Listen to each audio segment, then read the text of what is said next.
Hi, I'm Tim Bradner. We're here at the Sustainable Future Conference at the University of Alaska Fairbanks campus, and I'm here with Cliff Groh Jr. Cliff is an acreage attorney and a financial analyst who has followed Alaska budget and fiscal issues for many years. Cliff is also the head of Alaska Common Ground, a public policy citizen group that deals with a lot of these issues. And Cliff, thanks for joining us. You've been here in the conference for a short period of time. What are you hearing so far that's striking you, that's any different, perhaps? I think a couple of things.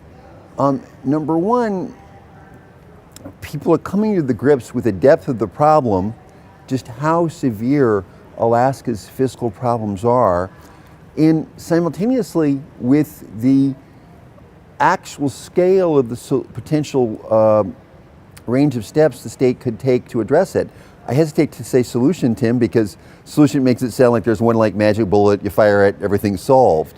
But people are now getting a sense of what it would take to address this very substantial fiscal problem that the state of Alaska has. So that's one thing, greater awareness. The second thing that I am impressed by in the last day and a half that I've been here is a greater sense of immediacy, which is sort of tied into the awareness that the time the state of Alaska has for addressing this fiscal problem, given how large it is and how much it's burning through the state's readily available cash reserves, means that there has to be action in addressing this sooner rather than later. I've been involved, and it's embarrassing to admit, in thinking about this for just about 35 years now, off and on, since the fall of 1980. Before I went to work for the legislature, I started studying up on Alaska's fiscal boom and the potential for, I saw then that we would ride this down too. That just because we were getting a lot of money in the late 70s, early 80s from oil development, that at some point production would over time fall, and we're obviously on the downside of that now, as I predicted more than 35 years ago, although Tim, that is sort of an embarrassing statement for me to make, because you think for working on it for almost 3.5 decades that I would have accomplished more than I have. So I apologize to people of Alaska for not doing more to save them. But I'm still trying. I'm still in here pitching. Cliff, one thing that struck me listening to Gunnar Knapp's at the University of Alaska Institute of Social Economic Research, his presentation was really striking, because I think people, even to me, did not comprehend how serious it could be. We could be, if oil prices don't go up very quickly, we could be out of cash, at least out of our cash reserves by 2019. And that means we have to write that budget for 2018. And what are we going to do? It could be a $2.5 or $3 billion hole, and we don't have any more cash reserves. What are we going to do? Well, the Alaska Common Ground has had a series of forums in the recent decades. I want to thank you for your past service some years ago, Tim, on the board of our organization. As chair of Alaska Common Ground now, I've continued and worked with others to continue that tradition of having more forums. We had one last fall that was very well received in Anchorage. We're going to have another one in a bigger venue upcoming fall in 2015, on Saturday, September 19th at the University of Alaska Anchorage. We're going to go all day on this question. But to answer it more briefly, there's a range of things the state can do, and they've been well laid out in a white paper on fiscal and revenue options that the Alaska Department of Revenue prepared for Governor Walker, that has been handed out here at this event. And short version would be, the state of Alaska can make even more budget cuts than it already has. The state of Alaska could also impose a broad-based tax on individuals, whether it was a reinstatement of some form of income tax that Alaska had from 1949 to 1980, or perhaps a new statewide sales tax, which Alaska's never had, but might have. Most states in the United States, as Gunnar Knapp pointed out, have either an income tax or a sales tax. And most states have each one. Alaska is the only state in the union that has no form of any kind of income tax, individual income tax, and no statewide sales tax. Additionally, the state of Alaska could look at trying to raise more money from the oil industry, either in the form of higher rates or some other changes in the oil tax structure.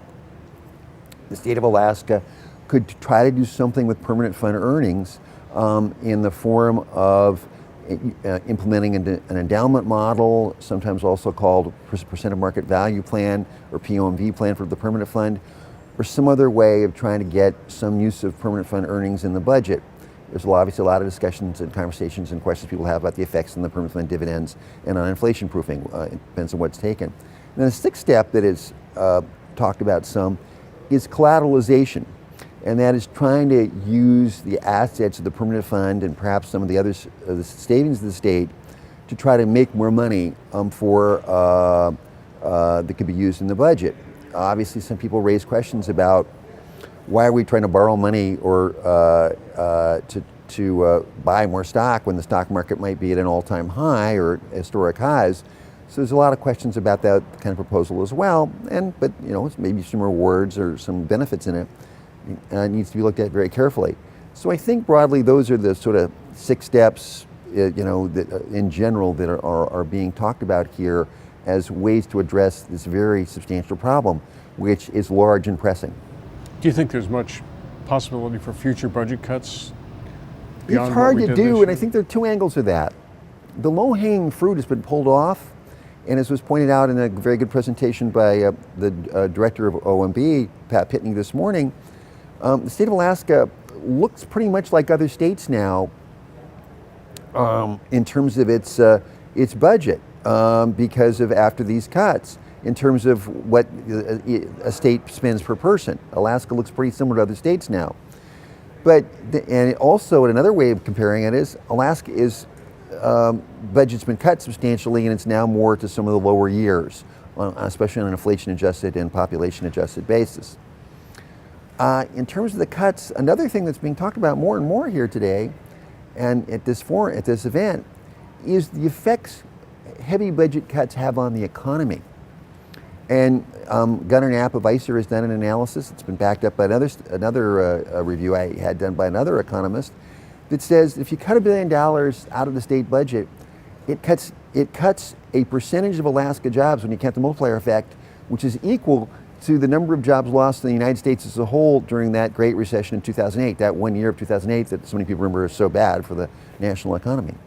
Well, that's something we have to be very careful of, is the trickle-down effects of the economy. Right. Yeah. Cliff, thanks for joining us. Thank you, Tim. Glad to be here. And remember the conference in September, Alaska It's Saturdays, all day Saturday, September 19th at University of Alaska, Anchorage. There'll be a lot more publicity and promotion about it. I hope it's free and open to the public. I hope everybody comes. This searching discussion of Alaska's biggest and most pressing problem. The conversation will continue. Thank you very much, sir. Thank you, Cliff.